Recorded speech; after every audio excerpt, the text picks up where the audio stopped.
ನಮಸ್ಕಾರ, ರಿವ್ಯೂ ಚಾನಲ್ಗೆ ಸ್ವಾಗತ. ನಾನು ಸೌಖ್ಯ ಗಾಂವ್ಕರ್. ಎಲೆಕ್ಷನ್ಗೂ ಮುನ್ನವೇ 6 ಕ್ಷೇತ್ರಗಳಲ್ಲಿ ಕಾಂಗ್ರೆಸ್ಗೆ ಆಘಾತ. ಇಂಟರ್ನಲ್ ಸರ್ವೆ ರಿಪೋರ್ಟ್, ಸಮೀಕ್ಷಾ ವರದಿ ಎಲ್ಲವನ್ನ ತಲೆ ಕೆಳಗೆ ಮಾಡ್ತಾ ಇದೆಯಾ ಈ ಬೆಳವಣಿಗೆ? ಕೈ ಆತ್ಮವಿಶ್ವಾಸಕ್ಕೆ ಪೆಟ್ಟು ಕೊಡ್ತಾ ಇರುವಂತಹ ಬೆಳವಣಿಗೆ. ಮತ್ತೊಂದು ಕಡೆ ಬಿಜೆಪಿಯಲ್ಲಿ ಸಿಕ್ಕಾಪಟ್ಟೆ ಜಟಾಪಟಿಯ ಬಳಿಕ ಫೈನಲ್ ಆಗಿದೆ ಟಿಕೆಟ್ 20 ಕ್ಷೇತ್ರಗಳಲ್ಲಿ. ಅಲ್ಲೂ ಕೂಡ ಬಂಡಾಯದ ಆತಂಕ ಇದೆ.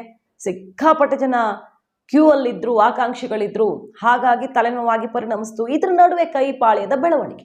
ಮಾಹಿತಿ ಮುಂದೆ ಇಡ್ತಾ ಇದ್ವಿ. ಮಿಸ್ ಮಾಡಿದ್ರೆ ನಮ್ಮ ಚಾನಲ್ನ ಸಬ್ಸ್ಕ್ರೈಬ್ ಮಾಡಿ, ಹಾಗೆ ನಿಮ್ಮ ಅಭಿಪ್ರಾಯ ಕಮೆಂಟ್ ಮಾಡ್ತಾರೆ. CS ವೀಕ್ಷಕರೇ, ಈಗ ಸದ್ಯ ಒಂದು ಹಂತಕ್ಕೆ ಬಿಜೆಪಿ ಕ್ಲಿಯರ್ ಪಿಕ್ಚರ್ ಕೊಟ್ಟು ಬಿಟ್ಟಿದೆ. ಕೆಲವೇ ಕ್ಷೇತ್ರಗಳಿಗೆ ಬಾಕಿ ಉಳ್ಕೊಂಡಿರೋದು. ಸಲೀಸು ಘೋಷಣೆ ಆದಲ್ಲೆಲ್ಲ ಸಲೀಸು ಅಂತ ಇಲ್ಲ. ಬಿಜೆಪಿಗೆ ಬಂಡಾಯದ ಬಿಸಿ ತಟ್ಟಬಹುದು. ಅದು ಒಂದು ಹಂತಕ್ಕೆ ತುಂಬಾ ಚಟಾಪಟಿ ಇದ್ದ ಕಡೆ ಇಬ್ಬರಲ್ಲ ಇನ್ನೊಬ್ರು ಅಂತ ಹೊಸ ಮುಖ ತಂದಿರೋದು. ಕೆಲವು ಪ್ರಭಾವಿಗಳು ಎಲೆಕ್ಷನ್ನು ರಾಜಕಾರಣ ಅಂತ ಇಲ್ಲದವರನ್ನ ಕರ್ಕೊಂಡು ಬಂದಿರೋದು ಹೊರಗಡೆಯಿಂದ. ಇದೆಲ್ಲ ಲೆಕ್ಕಾಚಾರ ಸ್ವಲ್ಪ ಜಾಣತನದ ನಡೆಯಂತೆ ಕಾಣಿಸ್ತಾ ಇದೆ. ಅನುಕೂಲಕರವಾಗಬಹುದು.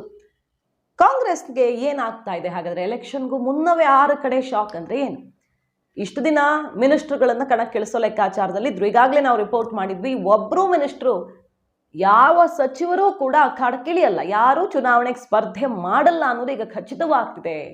ಕೈಪಾಳ್ಯದ ಲೇಟೆಸ್ಟ್ ರಿಪೋರ್ಟ್ ಅಂತ ನಿಮ್ಮ ಮುಂದೆ ಇಟ್ಟಿದ್ವಿ. ಘಟಾನುಘಟಿಗಳೆಲ್ಲ ಹೈಕಮಾಂಡ್ಗೆ ಸಂದೇಶ ಕೊಟ್ಬಿಟ್ಟಿದ್ದಾರೆ ಅಂತ. ಕೊನೆ ಪಕ್ಷ ನಿಮ್ಮ ಮಕ್ಕಳನ್ನು ಕಣಕ್ಕಿಳಿಸಿ. ಯಾಕಂದ್ರೆ ಕಾಂಗ್ರೆಸ್ಗೆ ಮೊದಲೇ ಅಭ್ಯರ್ಥಿಗಳ ಕೊರತೆ ಇದೆ. ಲೋಕಸಭೆಯಲ್ಲಿ, ವಿಧಾನಸಭೆಯಲ್ಲಿ ಭರ್ಜರಿಯಾಗಿ 135 ಗೆದ್ರೂ ಕೂಡ ಈಗ ಲೋಕಸಭೆಯಲ್ಲಿ ಬಹಳ ಕಷ್ಟಪಡುವಂತಾಗಿದೆ. ಚೆನ್ನಾಗಿದೆ ನಮ್ಗೆ ವಾತಾವರಣ, ಅಲ್ಲಿ ಗೆದ್ದು ಬರ್ತೀವಿ ಅಂದ್ರೂ ಅಭ್ಯರ್ಥಿಗಳು ಸರಿಯಾಗಿ ಸಿಗ್ತಾ ಇಲ್ವಾ? ನೋಡಿ, ಈಗ ಬೆಂಗಳೂರಿನ 3 ಕ್ಷೇತ್ರಗಳು, ಬೆಂಗಳೂರು ಸೆಂಟ್ರಲ್ ವಾತಾವರಣ ಕಾಂಗ್ರೆಸ್ಗೆ ಅನುಕೂಲಕರವಾಗಿದೆ. PC ಮೋಹನ್ ಅವ್ರಿಗೆ ಅಷ್ಟು ಸಲೀಸಿಲ್ಲ. ಅಲ್ಲಿ ಸ್ಟ್ರಾಂಗ್ ಕ್ಯಾಂಡಿಡೇಟ್ ಹಾಕ್ಬಿಟ್ರೆ ಕಾಂಗ್ರೆಸ್ಗೆ ಚಾನ್ಸ್ ಇದೆ. ಬಟ್ ಯಾರಾಗ್ತಾರೆ ಅಭ್ಯರ್ಥಿ? ಯಾರಾಗ್ತಾರೆ? ಜಮೀರ್ ಅವ್ರ ಹೆಸರು ಕೇಳಿಬಂತು, ಹ್ಯಾರಿಸ್ ಅವ್ರ ಹೆಸರು ಕೇಳಿಬಂತು. ಸುಮಾರು ಜನ ಈಗ ಅಲ್ಲಿ ಗೊಂದಲ, ಅಲ್ಲಿ ಅಭ್ಯರ್ಥಿ ಫೈನಲ್ ಮಾಡೋಕ್ಕಾಗ್ತಿಲ್ಲ. ಬೆಂಗಳೂರು ಉತ್ತರ ಈಗ ಶೋಭಾ ಕರಂದ್ಲಾಜೆ ಫೈನಲ್ ಆಗಿದ್ದಾರೆ. ಪ್ರಿಯಾ ಕೃಷ್ಣ ಅವರನ್ನು ನಿಲ್ಲಿ ಅಂತ ಹೇಳಿದ್ರೆ ನಮಗೆ ಯಾಕೆ ಬೇಕು? ಬೆಂಗಳೂರು ಉತ್ತರಕ್ಕೆ ಬರೋ ಉಸಾಬ್ರಿ ನಮ್ಗೆ ಯಾಕೆ ಬೇಕು ಅಂತ ಕೃಷ್ಣಪ್ಪನವರು ನೇರ ಹೇಳಿಬಿಟ್ಟಿದ್ದಾರೆ. ಮಂತ್ರಿ ಮಾಡಿ ಅಂದ್ರೆ ನನಗಾಗ್ಲಿ ಮಗನಿಗಾಗ್ಲಿ ಅವಕಾಶ ಕೊಡ್ಲಿಲ್ಲ. ಈಗ ಕಷ್ಟ ಕಾಲದಲ್ಲಿ ಹಾಗಾದ್ರೆ ನಮ್ಮನ್ನು ಬಲಿ ಕೊಡುವಂತ ಲೆಕ್ಕಾಚಾರವ ಅನ್ನೋ ರೀತಿ ಇದೆ ಅವರ ಮಾತಿನ ಅರ್ಥ. ನಮಗೆ ಬೇಡವೇ ಬೇಡ ಅಂತ ಕಡ್ಡಿ ತುಂಡು ಮಾಡಿದ್ದಾರೆ. ಲಿಸ್ಟಲ್ಲಿ ಕೇಳಿ ಬರ್ತಿದ್ದಿದೆ ಪ್ರಿಯಾ ಕೃಷ್ಣ ಹೆಸರು, ಬಟ್ ಅವ್ರು ನೇರ ಪ್ರಿಯಾ ಕೃಷ್ಣ ಅಲ್ಲಿ ಸ್ಪರ್ಧೆ ಮಾಡೋ ಮಾತೇ ಇಲ್ಲ ಅಂತ ಗುಡುಗಿದ್ದಾಗಿದೆ ಕೃಷ್ಣಪ್ಪನವರು. ಸೊ ಪ್ರಿಯಾ ಕೃಷ್ಣ ಉತ್ತರದಲ್ಲಿ ನಿಲ್ಲಲ್ಲ ಅಂತ ಆಯ್ತು. ಅಲ್ಲಿ ಎಷ್ಟು ಒತ್ತಡ ಹೇರಿದ್ರು ಅಷ್ಟೇ. ಏನು ಕಡಿಮೆ ಆಗಿದೆ ನಮಗೆ ಸಚಿವ ಸ್ಥಾನ ಕೊಡೋದಕ್ಕೆ?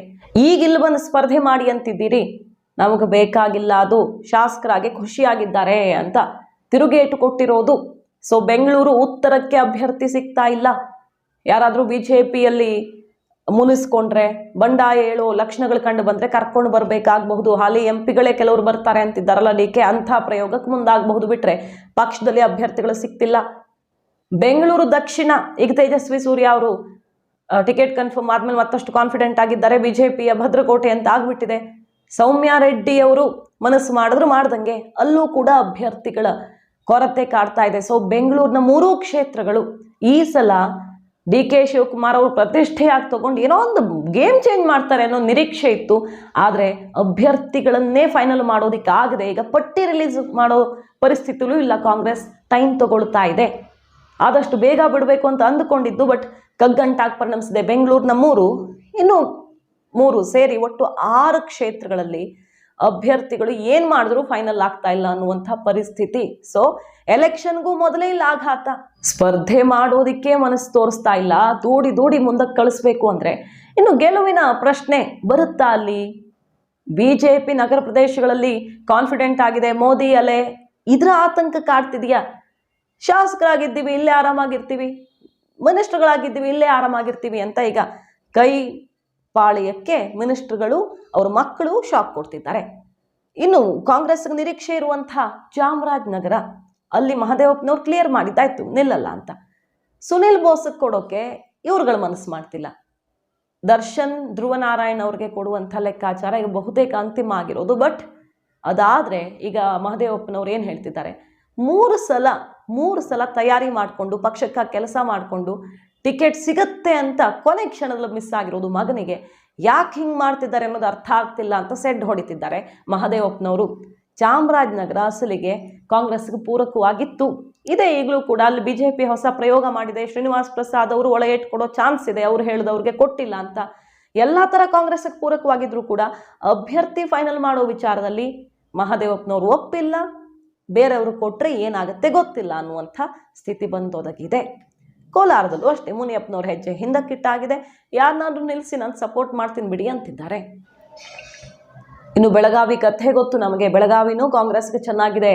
ಚಿಕ್ಕೋಡಿ ಅಂತೂ ಬಹಳ ನಿರೀಕ್ಷೆ ಇಟ್ಟುಕೊಂಡಿದೆ. ಹೀಗಿದ್ದೂ ಕೂಡ ಫಸ್ಟ್ ಲಿಸ್ಟ್ ಇಲ್ವೇ ಇಲ್ಲ. ಚಿಕ್ಕೋಡಿ ಬೆಳಗಾವಿ ಸುದ್ದಿಗೆ ಹೋಗಲ್ಲ, ಸೆಕೆಂಡ್ ಲಿಸ್ಟ್ ಅನ್ನೋ ಮಟ್ಟಿಗೆ ಕಗ್ಗಂಟಾಗಿ ಪರಿಣಮಿಸಿದೆ. ಅಭ್ಯರ್ಥಿಗಳ ಕೊರತೆ ಈಗ ಎಲೆಕ್ಷನ್ಗೂ ಮುನ್ನವೇ ಆಘಾತ ಕೊಟ್ಟಿರೋದು. ಹಾಗಾದ್ರೆ ಎಲೆಕ್ಷನ್ಗೂ ಮೊದಲೇ ಸೋಲೊಪ್ಕೊಳ್ತಾ ಇದ್ದಾರ ಕೆಲವು ಕ್ಷೇತ್ರಗಳಲ್ಲಿ ಅನ್ನೋ ಮಟ್ಟಿಗೆ ಚಿತ್ರಣ. ಇದ್ರ ನಡುವೆ ಆಂತರಿಕ ಸರ್ವೆ ರಿಪೋರ್ಟ್ ಏನು ಹೇಳ್ತಾ ಇದೆ? ಸುನಿಲ್ ಕಣಗೋಲು ಅವರ ರಿಪೋರ್ಟ್, ರಾಜ್ಯ ನಾಯಕರ ರಿಪೋರ್ಟ್, ಹಾಗೆ AICC ಕಡೆಯಿಂದ ಆದ ರಿಪೋರ್ಟ್ ಎಲ್ಲ ಅಳಿದು ತೂಗಿ ಡಬಲ್ ಡಿಜಿಟ್ ಕ್ರಾಸ್ ಆಗೋ ರೀತಿಯ ಒಂದು ನಿರೀಕ್ಷೆ ಇಟ್ಕೊಂಡಿತ್ತು ಕೈಪಾಳಿಯ. ಆ ಲಿಸ್ಟಲ್ಲಿರೋ ಹೆಸರುಗಳು ಯಾವ್ಯಾವುದು ಮತ್ತು ಬಿಜೆಪಿ ಟಿಕೆಟ್ ಔಟ್ ಆದ್ಮೇಲೆ ಎಲ್ಲೆಲ್ಲ ಆಘಾತ ಎದುರಾಗ್ತಿದೆ ನೋಡಿ.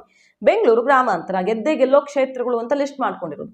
ಬೆಂಗಳೂರು ಗ್ರಾಮಾಂತರ ಈಗ 50-50 ಆಗ್ಬಿಟ್ಟಿದೆ. CN ಮಂಜುನಾಥ್ ಅವ್ರು ಬಂದ್ಮೇಲೆ ಯಾವ ಕಡೆ ಬೇಕಾದ್ರೂ ಆಗ್ಬಹುದು. ಅಷ್ಟು ಸಲೀಸ್ ಇಲ್ಲವೇ ಇಲ್ಲ. ಹಳ್ಳಿ ನಗರ ಎರಡೂ ಕಡೆ ಅಪೀಲ್ ಆಗುವಂಥ ಮಂಜುನಾಥ್ ಅವರು DK ಶಿವಕುಮಾರ್ ಅವ್ರಿಗೆ ಅಂದರೆ DK ಬ್ರದರ್ಸ್ಗೆ ಸರಿಯಾದ ಪೈಪೋಟಿ ಕೊಡಬಲ್ಲರು. ಹೇಳೋಕ್ಕಾಗಲ್ಲ. ಅಲ್ಲಿ ಈಗ 100% ಅಂತ ಇಟ್ಕೊಳ್ಳಂಗಿಲ್ಲ.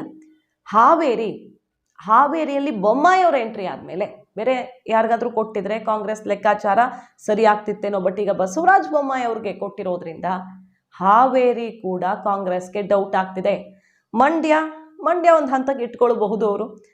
ಯಾಕಂದರೆ ಮೈತ್ರಿ ಇನ್ನೂ ಫೈನಲ್ ಮಾಡ್ಕೊಂಡಿಲ್ಲ, ಹೇಳೋಕ್ಕಾಗಲ್ಲ ಈ ಕ್ಷಣಕ್ಕೆ ಟಿಕೆಟ್ ಅನೌನ್ಸ್ ಆಗೋ ತನಕ. ಚಿತ್ರದುರ್ಗ ಅಂತ ಇಟ್ಕೊಂಡಿದ್ದಾರೆ. ತುಮಕೂರಲ್ಲಿ ಸೋಮಣ್ಣವರು, ಅಲ್ಲೂ ಕೂಡ ಸಿಕ್ಕಾಪಟ್ಟೆ ಫೈಟ್ ಆಗುತ್ತೆ. ಯಾರು ಅಂತ ಹೇಳೋದಕ್ಕಾಗದ ಪರಿಸ್ಥಿತಿ. 100% ನಾವು ಗೆಲ್ತೀವಿ ಅಂತ ಹೇಳೋ ವಾತಾವರಣ ಇಲ್ಲ ಕಾಂಗ್ರೆಸ್ಗೆ. ಕೋಲಾರದಲ್ಲಿ ಮುಂಚೆ ಮುನಿಯಪ್ಪನವರು ಅಂತ ಆರಾಮಾಗಿ ಏನು ತೊಂದರೆ ಇಲ್ಲದೆ ಕ್ಲಿಯರ್ ಮಾಡಿದ್ರೆ ಗೆದ್ದು ಬರ್ತಿದ್ರು. ಕೋಲಾರ ಕಾಂಗ್ರೆಸ್ಗೆ ಆರಾಮಾಗಿದ್ದ ಕ್ಷೇತ್ರ. ಬಟ್ ಈಗ ಕಿತ್ತಾಟದಿಂದ ಬಣಜಗಳದಿಂದ ಕಳೆದ ಬಾರಿ ಕಳ್ಕೊಂಡ್ರು. ಈಗಲೂ ಕೂಡ ಅದೇ ಪರಿಸ್ಥಿತಿ ಆಗ್ತಾ ಇದೆ. ಕ್ಯಾಂಡಿಡೇಟ್ ಫೈನಲ್ ಮಾಡೋದೇ ತಲೆನೋವಾಗಿದೆ. ಮುನಿಯಪ್ಪನವರು ಹಿಂದೆ ಸರಿದಿದ್ದಾರೆ. ಅಲ್ಲಿ JDS BJP ಮೈತ್ರಿ ಅಭ್ಯರ್ಥಿ ಹಾಕಿದ್ರೆ, JDSಗೆ ಅಭ್ಯರ್ಥಿ ಅಂದರೆ ಫೈನಲ್ ಆದರೆ, ಟಿಕೆಟ್ ಫೈನಲ್ ಆದರೆ BJP ಪೂರಕವಾಗಿ ಕಾಣಿಸ್ತಾ ಇದೆ. ಸೊ ಕೋಲಾರನೂ ಈ ಪಟ್ಟಿಲಿ ಇಟ್ಕೊಳ್ಳೋ ಥರ ಇಲ್ಲ. ಚಿಕ್ಕಬಳ್ಳಾಪುರದಲ್ಲಿ BJP ಕ್ಯಾಂಡಿಡೇಟ್ ಯಾರು ಆಗ್ತಾರೆ? ಸುಧಾಕರ್ ಅವ್ರಿಗೆ ಸಿಗತ್ತಾ? ಕೊನೆ ಕ್ಷಣದಲ್ಲಿ ಕುಮಾರಸ್ವಾಮಿ ಅವರೇ ಕಣಕ್ಕಿಳಿಯೋ ಚಾನ್ಸೂ ಇದೆ ಅಂತ ಮತ್ತೆ ಈಗ ಲಾಸ್ಟ್ ಮೂಮೆಂಟಲ್ಲಿ ಬರ್ತಿರೋ ಸುದ್ದಿ. ನನಗೆ ಕೇಂದ್ರ ಸಚಿವ ಸ್ಥಾನ ಕೊಡೋದಾದ್ರೆ ಬರ್ತೀನಿ ಅಂತ ಕುಮಾರಸ್ವಾಮಿ ಅವರು ಸಂದೇಶ ಕೊಟ್ಟಿದ್ದಾರಂತೆ. ಸೊ ಸುಧಾಕರ ಕುಮಾರಸ್ವಾಮಿ ಅವರು ಅನ್ನೋದು BJP ಫೈನಲ್ ಆದರೆ, ಮೈತ್ರಿಲಿ ಫೈನಲ್ ಆದರೆ ಪಿಕ್ಚರ್ ಸಿಗತ್ತೆ. ಇಲ್ಲ ಕೊಟ್ಟಿರೋ ಲೆಕ್ಕ ಸರಿ ಇದೆಯಾ ತಪ್ಪಿದೆಯಾ ಅಂತ ಚಿಕ್ಕಬಳ್ಳಾಪುರಕ್ಕೆ ಸಂಬಂಧಪಟ್ಟಂತೆ. ಸೊ ಇಲ್ಲಿ ಗೆಲ್ಲೋ ಕ್ಷೇತ್ರಗಳು ಅಂತ ಕಾಂಗ್ರೆಸ್ ಆಂತರಿಕ ಸರ್ವೆ ಹೇಳ್ತಿರೋದು 10. ಅದರಲ್ಲಿ BJP ಟಿಕೆಟ್ ಫೈನಲ್ ಆದಮೇಲೆ 3-4 ಕ್ಷೇತ್ರಗಳಲ್ಲಿ ಅದಲು ಬದಲಾಗೋ ಥರ ಕಾಣಿಸ್ತಾ ಇದೆ. ಮತ್ತೊಂದಿಷ್ಟು ಕಡೆ ಅಭ್ಯರ್ಥಿಗಳು ನಾವು ಇಲ್ಲ, ಮಕ್ಕಳು ಇಲ್ಲ ಅಂತಿದ್ದಾರೆ. ಕಾಂಗ್ರೆಸ್ಗೆ ಎಲೆಕ್ಷನ್ಗೂ ಮೊದಲೇ ಆಘಾತ ಅಂತ ಇದಕ್ಕೆ ಹೇಳ್ತಿರೋದು. ಮಾಹಿತಿ ನಿಮ್ಗೆ ಇಷ್ಟ ಆಗಿದ್ರೆ ಮಿಸ್ ಮಾಡಿದ್ರೆ ನಮ್ಮ ಚಾನಲ್ನ ಸಬ್ಸ್ಕ್ರೈಬ್ ಮಾಡಿ. ಹಾಗೆ ನಿಮ್ಮ ಅಭಿಪ್ರಾಯ ಕಮೆಂಟ್ ಮಾಡಿ ತಿಳಿಸಿ. Thank you.